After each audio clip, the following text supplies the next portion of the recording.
चंद्रपूरकरांची नववर्ष सुरुवात आराध्य दैवत देवी महाकाली दर्शनाने झाली। नवीन वर्षी नव्या संकल्पांसह देवी भक्त माता महाकाली चरणी दर्शनासाठी दाखल झाले। पुरातन देवी महाकाली मंदिरात भाविकांनी पहाटेपासून गर्दी केली। विदर्भाच्या कानाकोपऱ्यातून भक्त देवीच्या दर्शनासाठी पोहोचले।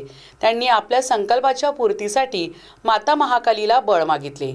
येणारे 2026 वर्ष सुख समृद्धी आणि समाधान देणारे ठरो अशी भावना त्यांनी व्यक्त केली। नवीन वर्षाची सुरुवात महाकाली मंदिरवरून करते।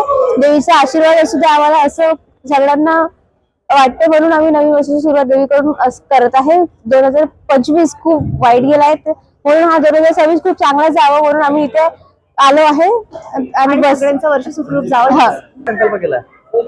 नवीन वर्षाची सुरुवात माता महाकालीच्या मंदिरात आपण आलेलो आहे। सध्या चंद्रपूरमध्ये नवीन वर्ष हे माता महाकालीच्या कृपेने चांगलं जावं, भरभराटीचं जावं आणि अतिशय उत्साहात जावं।